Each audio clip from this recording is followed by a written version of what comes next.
avec nous. Bonjour Florian Philippot. Oui, bonjour, les patriotes sont là. Vous savez, vous n'oubliez pas non plus que France Inter appartient à tout le monde, y compris aux 30% des lecteurs du Front National. Et donc France Inter appartient à tous les Français. Tout le monde peut s'exprimer, elle n'appartient à personne, à aucune caste, à aucune secte. Et suit également les règles de la CSA, où en effet tous les partis politiques, qu'ils aient des élus, et en fonction de leur nombre d'élus, doivent s'exprimer avec temps de parole imparti. Revenons sur notre débat, Florian Philippot. Au moment des manifestations contre la loi El Khomri, la section FN de Sciences Po a distribué un tract assez étonnant. Congés payés, réduction du temps de travail, dialogue social, Léon Blum voterait Front National. Voilà ce qu'on pouvait lire sur ce tract. Ben oui, si vous voulez, le Front populaire, c'est évidemment une grande période de progrès social. Les 40 heures, les 2 semaines de congés payés, les conventions collectives, un début de régulation des prêts agricoles, des grands travaux. Bon, on sait tout cela, et c'est vrai qu'aujourd'hui, en réalité, ça date depuis essentiellement 1983, avec ce qu'on a appelé le tournant de la rigueur, ce qui devait à l'époque être une parenthèse qui ne s'est jamais refermée, pour cause d'adaptation au système monétaire européen, puis à l'euro, puis à l'Union européenne. Et bien, la gauche a intégralement trahi cette phase de progrès social. Mais est-ce que vous pensez sincèrement, Florian Philippot, que Léon Blum aurait voté le Front populaire ? Comme le Front National. Non, mais je pense réellement, bien sûr, aujourd'hui que le Front National, c'est le seul mouvement qui fait une analyse économique et sociale de fond.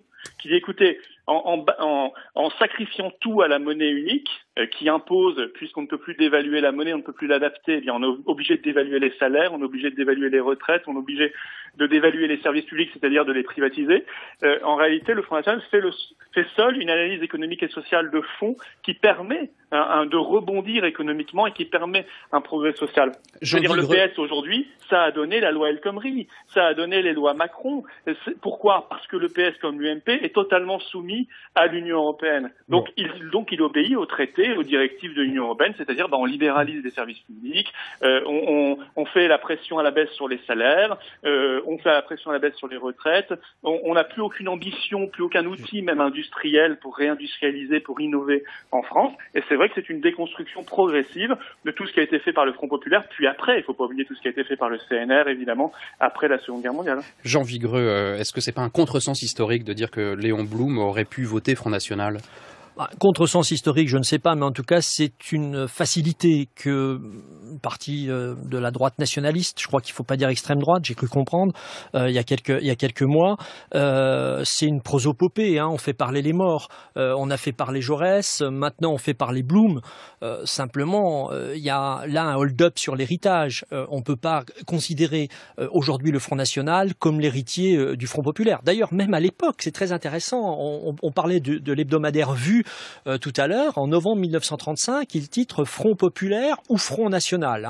L'un étant les nationalistes contre ceux qui voulaient défendre la République face aux ligues d'extrême droite. Je dis hold-up pour plusieurs raisons. Parce que d'abord, le Front national n'est pas dans le mouvement social ces dernières années en tant que tel, puisque le Front populaire a les 3 dimensions que j'évoquais, la dimension politique, antifasciste et défense de la République, et la dimension mouvement ouvrier et mouvement social. Il est totalement absent. Et puis surtout, je dis hold-up parce qu'il y a eu quand même un grand débat au moment du Front populaire. C'était l'arrivée des réfugiés, c'était l'arrivée des anti-nazis allemands, des juifs persécutés, et puis plus tard des Espagnols, des enfants espagnols. Eh bien aujourd'hui, je ne crois pas que le Front National ait eu un discours d'accueil pour les réfugiés syriens, pour les réfugiés de toutes les guerres, et même d'Afrique qui en ce moment ont de graves problèmes, etc. J'ai cru comprendre qu'on était plutôt sur une logique de repli identitaire. Donc de ce point de vue-là, oui, il y a, me semble-t-il, un hold-up sur l'héritage et une contradiction. Hold-up à tout le moins communication. C'est vrai, Florian Philippot, que il y a ce tract de la section de Sciences Po qui disait que Léon Blum aurait voté Front National, mais il y a aussi Steve Briouat, dont on sait qu'il a un buste de Jaurès dans son bureau. On se souvient aussi de Louis Alliot, qui aux européennes citait à nouveau Jaurès, à celui qui n'a plus rien de la patrie et son seul bien. Là, il y a une stratégie de communication évidente. Florian Philippot. Il y a l'idée, si vous voulez, d'aller vers des débats de fond. Vous savez, le Parti socialiste aujourd'hui, qui se voudrait probablement l'héritier de cela, l'héritier officiel, a trahi tout. Il a trahi la patrie, il a trahi la nation, il a trahi le peuple.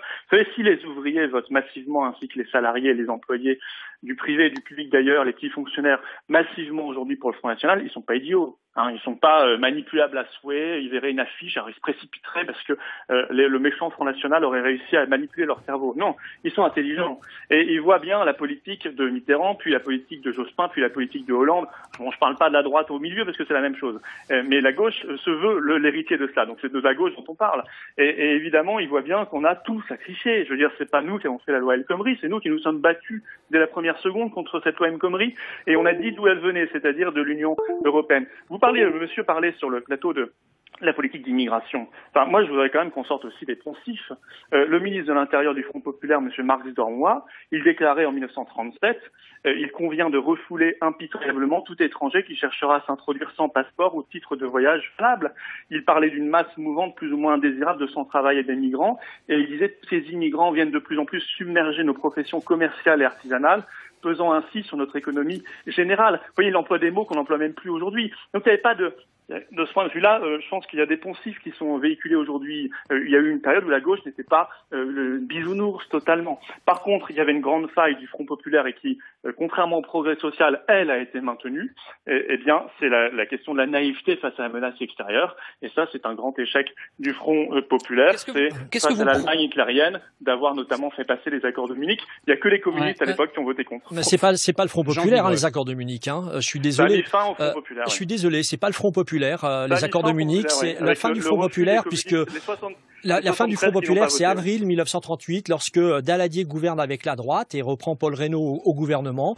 En 38, au moment de la signature des accords Matignon, ce n'est déjà plus le Front populaire. Il n'y a pas que d'ailleurs que les communistes. Il y a un député socialiste, celui de Beaune, me semble-t-il, et puis il y a aussi De Kérélis, le député nationaliste. Mais je voulais dire qu'il y a une chose qui est constitutive du Front national, c'est le nationalisme. Dans son nom même, là, dans tout ce qu'on vient d'entendre, dans ce que disait Monsieur Florent Philippot, ça revient tout le temps. Ce qui est constitutif de la gauche française, c'est l'internationalisme. C'est le fait que le nationalisme conduit à la guerre.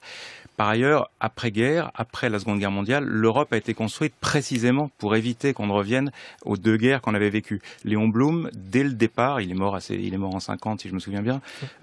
Léon Blum, il a toujours soutenu les premiers projets d'union de l'Europe parce qu'il pensait qu'il fallait pas reconnaître les deux guerres. Donc Léon Blum, évidemment, s'il avait vécu, il n'aurait pas voté Front National, il aurait évidemment été un défenseur de l'Europe parce que l'Europe défend ce patrimoine-là.